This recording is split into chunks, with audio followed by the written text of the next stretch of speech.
বিসমিল্লাহির রহমানির রাহিম। সুপ্রিয় ছাত্রছাত্রীবৃন্দ, তোমরা আশা করি খুব ভালো আছো, সুস্থ আছো। তো তোমাদের জন্য আমি মোহাম্মদ মাসুদ রানা, প্রভাষক রসায়ন, মহেশপুর সরকারি ডিগ্রি কলেজ, মহেশপুর ঝিনাইদহ। আমি তোমাদের জন্য একটি চমৎকার বিষয় আজকে নিয়ে হাজির হয়েছি, আলোক সমানতা বিষয়ে, অপটিক্যাল আইসোমারিজম। আমরা যতগুলো সমাণু সম্পর্কে জানি তার মধ্যে এই আলোক সমানতা অত্যন্ত চমৎকার এবং সহজ পাঠ্য বিষয়। তো আমরা সে বিষয়ে প্রবেশ করি। আজকের আলোচ্য বিষয়সমূহ: আলোক সমানতা, কাইরাল কার্বন, সমবর্তিত আলোর তল বা প্লেন পোলারাইজড লাইট, অ্যানানসিওমার বা ডায়াস্টেরিওমার, রেসিমিক মিশ্রণ এবং মেসো যৌগ। আমি আলোক সমানতা সম্পর্কে যদি তোমাদের জানাতে চাই বা সহজ করে বোঝাতে চাই, তাহলে কিছু বিষয় বলতেই হয়। সেটা হচ্ছে কাইরাল কার্বন, সমবর্তিত আলোর তল, এইগুলো আমাদের জানা প্রয়োজন। তো আমরা সাধারণ অর্থে আলোক সমানতা বলতে আমরা কি বুঝি, সেখানে আমরা যে একটু দেখি। কিছু যৌগ আছে যাদের ত্রিমাত্রিক বিন্যাস এমন যে যারা দেখতে পরস্পরের দর্পণ প্রতিবিম্বের মতো। এই ধরনের যৌগগুলো একটা চমৎকার ধরনের বৈশিষ্ট্য বহন করে। এদের উপর যদি প্লেন পোলারাইজড লাইট ফেলা হয়, তাহলে তারা এই আলো ফেলা হলে তারা রেসপন্স করে, আলোক সক্রিয়তা প্রদর্শন করে।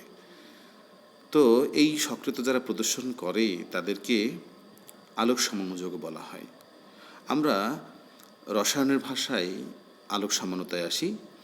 একই আণবিক ও গাঠনিক সংকেত বিশিষ্ট দুটি যৌগ যারা পরস্পরের দর্পণ প্রতিবিম্বের ন্যায় আচরণ করে এবং এদের মধ্য দিয়ে তল সমবর্তিত আলো প্রবাহিত করলে একটি যৌগ আলোর তলকে ডান দিকে ঘুরায় দেয় এবং অপর যৌগটি বাম দিকে ঘুরায় দেয়। এই ধরনের দুটি যৌগকে পরস্পরের আলোক সমাণু বলা হয়। এ ধরনের সমানতাকে বলা হয় আলোক সমানতা। তোমরা চিত্রে দুটি যৌগ দেখতে পাচ্ছ। এই যৌগ দুটি মনে হবে প্রথম যৌগটির সামনে একটি মিরর বা আয়না রাখা হয়েছে এবং তার মিরর ইমেজ তৈরি হয়েছে। তো এইরকম কিছু যৌগ পাওয়া যায় যারা পরস্পরের মিরর ইমেজ, এবং ঠিক কেন্দ্রে একটি কার্বন আছে। এই কার্বনটিকে অবশ্যই কাইরাল কার্বন হতে হবে। তো এই ধরনের যৌগগুলো আলোক সক্রিয়তা প্রদর্শন করে।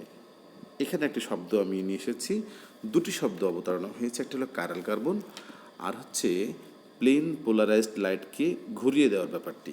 আমরা সে বিষয়ে আসছি। কাইরাল কার্বনটা আসলে কি? আমরা জানি, যদি বলি একটা জৈব যৌগ মিথেনের কার্বনের 4টি হাইড্রোজেন আছে।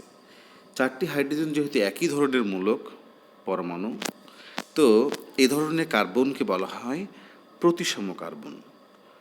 কিন্তু যদি কার্বনের সাথে যুক্ত 4টি গ্রুপই ভিন্ন ভিন্ন হয়, তখন এ ধরনের কার্বনকে বলা হয় অপ্রতিসম কার্বন, এবং এই কার্বনকে বলা হয় কাইরাল কার্বন।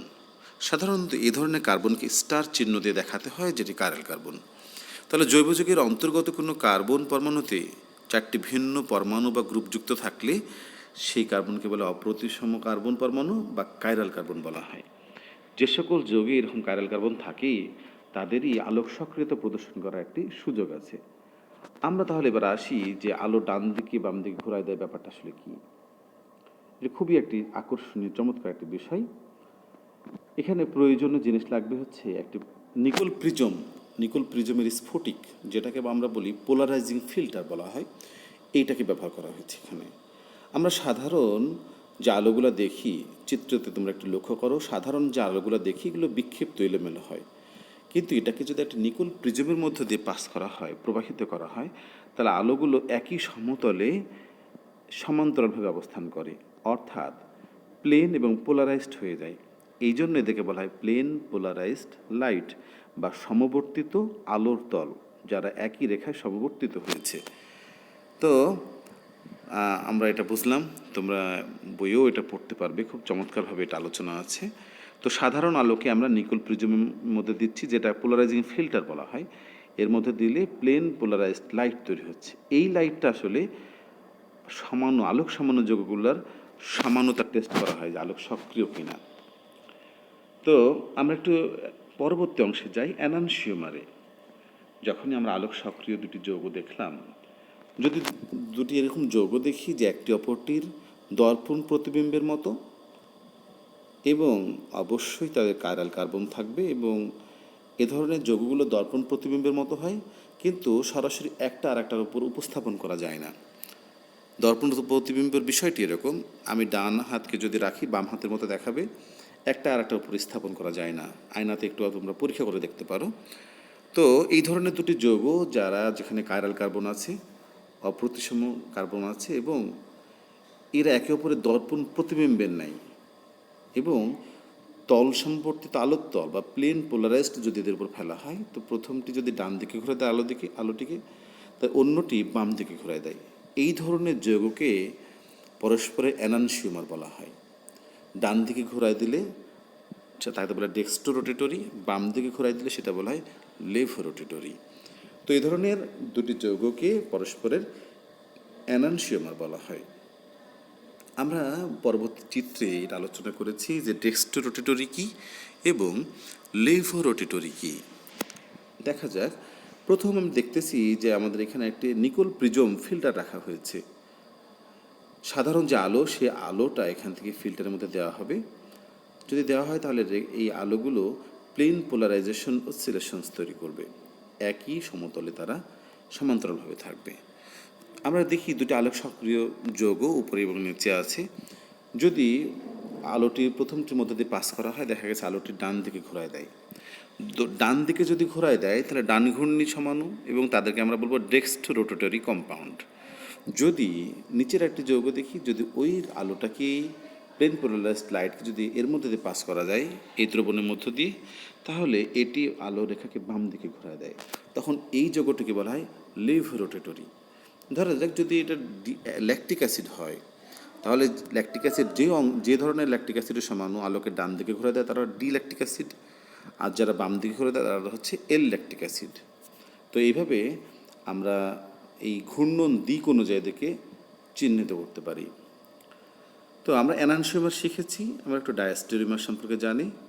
তো আলোক সক্রিয় কাইরাল কার্বনযুক্ত আলোক সক্রিয় দুটি যৌগ যদি এমন দেখা যায় যে এদের আণবিক সংকেত একই, কিন্তু ত্রিমাত্রিক বিন্যাস এমন যে এরা পরস্পরের দর্পণ প্রতিবিম্বের মতো নয়, কিন্তু আলোক সক্রিয়। দর্পণ প্রতিবিম্বের মতো নয়, এ ধরনের দুটি যৌগকে পরস্পরের ডায়াস্টেরিওমার বলা হয়। এই ধরনের যৌগটি হতে পারে দুটি আলো রেখাকে ডান দিকে ঘোরা দিতে পারে, হতে দুটি বাম দিকে ঘোরা দিতে পারে। এটা আগে থেকে নিশ্চিত করে বলার সুযোগ নেই, পরীক্ষা করে দেখতে হয় এগুলো। তো আমরা দেখতেছি এনানসিওমারের ঠিক মতোই, কিন্তু এনানসিওমারের দুটি যৌগ ছিল পরস্পরের দর্পণ প্রতিবিম্বের মতো, কিন্তু এখানে দুটি যৌগ পরস্পরের দর্পণ প্রতিবিম্বের মতো না। আর সকল শর্ত ঠিক আছে, কাইরাল কার্বন আছে এবং আলোক সক্রিয়তা প্রদর্শন করে, কিন্তু যেহেতু দর্পণ প্রতিবিম্বের মতো নয়, তাই এদেরকে পরস্পরের ডায়াস্টেরিওমার বলা হয়। এনানসিওমার থেকে রেসিমিক মিশ্রণ তৈরি করা যায়, কিন্তু ডায়াস্টেরিওমার থেকে রেসিমিক মিশ্রণ তৈরি করা যায় না। তো আমরা একটু দেখি রেসিমিক মিশ্রণটা কি। দুটি এনানসিওমার যে একটা হচ্ছে ডি এবং একটি এল, একটা প্লাস বা মাইনাস। তো দুটি এনানসিওমারের যদি সম আণবিক মিশ্রণ করা যায়, সমমোলার মিশ্রণ যদি করা যায়, মিশ্রণ করলে একটা অংশ ডি অংশ ডান দিকে ঘোরায় দেয়, ডেক্সট্রো বরাবর ঘোরায় দেয়, অন্য যৌগটি লেভো বরাবর ঘোরায় দেয়। তখন যেটা হয় যে এটা রেসিমিক মিশ্রণ তৈরি হয়, এবং রেসিমিক মিশ্রণ আলোক নিষ্ক্রিয় হয়। আলোক নিষ্ক্রিয় কেন হয়? কারণ যেহেতু এটা সমাণবিক মিশ্রণ, এবং আমরা ধরি যে এটা ডি ল্যাকটিক অ্যাসিড, অন্যটি এল ল্যাকটিক অ্যাসিড। প্রথমটি ডি ল্যাকটিক অ্যাসিড কেন? কারণ সে ডেক্সট্রো বরাবর রোটেট করে, মানে ডেক্সট্রো রোটেটরি। অন্যটি হচ্ছে লেভো বা বাম দিকে ঘোরায় দেয় বলে লেভো রোটেটরি। তো প্রথমটি যদি +2.24 ডান দিকে ঘোরায় দেয়, এর আবর্তন মাত্রা যদি হয় +2.24, অন্যটি -2.24। তো একই জায়গায় যদি মিশ্রণ করা হয়, তখন যেহেতু একই কোণ কিন্তু বিপরীতমুখী, এরা পরস্পরকে প্রশমিত করে দেয়, যার কারণে দুটি এনানসিওমারের যে সমাণবিক মিশ্রণ, রেসিমিক মিশ্রণ তৈরি হলো, এই মিশ্রণটি আলোক নিষ্ক্রিয় হয়ে পড়ে। এবং আমরা যত আলোক সক্রিয় যৌগ দেখব, যদি তারা এনানসিওমার হয়, সেখান থেকে আমরা রেসিমিক মিশ্রণ তৈরি করতে পারি। এই হলো রেসিমিক মিশ্রণ। এদেরকে ডিএল মিশ্রণও বলা হয়, কারণ একটা ডি যৌগ আর একটা হচ্ছে এল যৌগ, এই জন্য এদেরকে ডিএল যৌগ বলা হয়, অর্থাৎ রেসিমিক মিশ্রণের অন্য একটি নাম হচ্ছে ডিএল যৌগ, মানে কম্পাউন্ড। যেমন ল্যাকটিক অ্যাসিড যদি হয় আমরা বলবো এর racemic compound DL lactic acid. তো আমরা এরপর আসি যৌগ, মেসো কম্পাউন্ড। খুবই চমৎকার একটি যৌগ হচ্ছে মেসো যৌগ। দেখো, আমরা অ্যানানসিওমার পড়েছি, ডায়াস্টেরিওমার পড়েছি, রেসিমিক যৌগ পড়েছি, এবং আমরা দেখলাম যে অ্যানানসিওমার থেকেই রেসিমিক যৌগ তৈরি করা সম্ভব, এবং রেসিমিক যৌগগুলো আলোক নিষ্ক্রিয় হয়। কেন হয় আলোক নিষ্ক্রিয়? কারণ ওখানে ডেক্সট্রো অংশ থাকে, লেভো অংশ থাকে। আচ্ছা, এমন কি যৌগ পাওয়া সম্ভব যেখানে একই যৌগের মধ্যে ডেক্সট্রো অংশ আছে, লেভো অংশ আছে? আমরা উদাহরণ হিসেবে দেখি মেসো টার্টারিক অ্যাসিড। এখানে দুটি কাইরাল কার্বন আছে, উপরে একটি কাইরাল কার্বন, নিচে একটি কাইরাল কার্বন। তো এই দুটি যৌগের তোমরা একটু খেয়াল করে দেখো যে উপরের অংশ আর নিচের অংশ ঠিক মাঝ বরাবর যদি দর্পণ কল্পনা করো, তো দেখবা যে উপরের অংশ নিচের অংশ পরস্পর দর্পণ প্রতিবিম্বের মতো। সুতরাং একটু খেয়াল করে দেখো তো, উপরের অংশটি ডেস্ট্রো অংশ, নিচের অংশ লেভো অংশের মতো। এবং সত্যিকার তাই, এই ধরনের যৌগগুলো উপরের অংশ ডান দিকে ঘুরায় দেয়, ডেক্সট্রো রোটেট করে, নিচের অংশ বাম দিকে লেভো রোটেট করে। ফলশ্রুতিতে এই পুরো যৌগটি যদি আলোক সক্রিয় যৌগ, প্রথমে দেখে মনে হচ্ছিল কার্বন, অপ্রতিসম কার্বন আছে, আলোক সক্রিয় হওয়ার কথা, কিন্তু আদতে তা নয়। এই ধরনের মেসো যৌগগুলো আলোক নিষ্ক্রিয় হয়, এবং এই ধরনের যৌগগুলোকে এই জন্য মেসো কম্পাউন্ড বলা হয়, যারা আলোক নিষ্ক্রিয় হয়। তাহলে কেন হচ্ছে?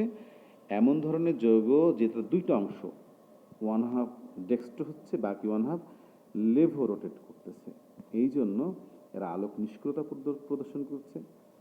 এবং এই যৌগগুলো শেষ পর্যন্ত রেসিমিক মিশ্রণের মতোই, কিন্তু তারা যে অংশ ডান দিকে যতটুকু ঘুরাই দিচ্ছে আবর্তন মাত্রা যতটুকু, ঠিক বাম দিকে আবর্তন মাত্রা ততটুকু, এবং এটা হচ্ছে বিপরীতমুখী, যার কারণে পরস্পরের এই ঘূর্ণনটাকে প্রশমিত করে আলোক নিষ্ক্রিয়তা দেখাচ্ছে।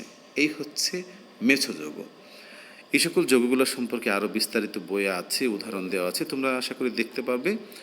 তো আমরা আজকে কি কি বিষয় শিখলাম? তাহলে আমরা নতুন জিনিস শিখলাম কাইরাল কার্বন, যার সাথে চারটি গ্রুপই, কার্বনের সাথে চারটি গ্রুপই আলাদা আলাদা। এরপরে শিখলাম এই কাইরাল কার্বনকে অপ্রতিসম কার্বন বলা হয়। আর একটা জিনিস শিখলাম যে আলোক সমানতা, এই কাইরাল কার্বনযুক্ত যৌগগুলো আলোক সক্রিয়তা প্রদর্শন করে, এবং এদের ত্রিমাত্রিক বিন্যাস একটু আলাদা, গাঠনিক সংকেত আলাদা বলে, এবং মিরর ইমেজ বলে এদের পরস্পরের দুটি যৌগে অ্যানানসিওমার বলা হয়। যদি মিরর ইমেজ না হয় তাহলে ডায়াস্টেরিওমার বলা হয়। আমরা অ্যানানসিওমার শিখলাম, ডায়াস্টেরিওমার শিখলাম। একই সাথে দুটি অ্যানানসিওমারকে যদি আমরা সম পরিমাণে মিশ্রিত করে রেসিমিক মিশ্রণ তৈরি করলাম, যেটা আলোক নিষ্ক্রিয়তা প্রদর্শন করে। তো আবার এক ধরনের যৌগ দেখলাম, একটি যৌগ কিন্তু রেসিমিক মিশ্রণের মতো দুটি অংশ আছে, এবং তারা হচ্ছে একই সাথে তার আলোক যৌগ দুটির প্রতিটি কার্বন এখানে দেখা যাচ্ছে যে আলোক সক্রিয়তা প্রদর্শন করতে পারে, কাইরাল কার্বন, কিন্তু টোটাল যৌগটি হচ্ছে আলোক নিষ্ক্রিয়। তো এই হচ্ছে আলোক সমানতা বিষয়ে আজকের আলোচনা। আশা করি তোমরা এখান থেকে উপকৃত হতে পারবে এবং আলোক সমানতা সম্পর্কে চমৎকার ধারণা পেতে পারবে। তো সবাইকে অসংখ্য ধন্যবাদ। আমার আজকের এই ক্লাসটিতে তোমরা মনোযোগের সহিত অংশগ্রহণ করেছো। আশা করি তোমরা ভালো থাকবে, সুস্থ থাকবে, স্বাস্থ্যবিধি মেনে চলবে, তোমরা সচেতন সবাই। তোমাদের পরিবারকে এবং প্রতিবেশী পরিজনকে সবাইকে সচেতন করার চেষ্টা করবে, এবং দোয়া করি তোমরা সবাই সুস্থ থাকো। তো সুন্দর দিনের প্রত্যাশায় আজকে শেষ করছি। আল্লাহ হাফেজ।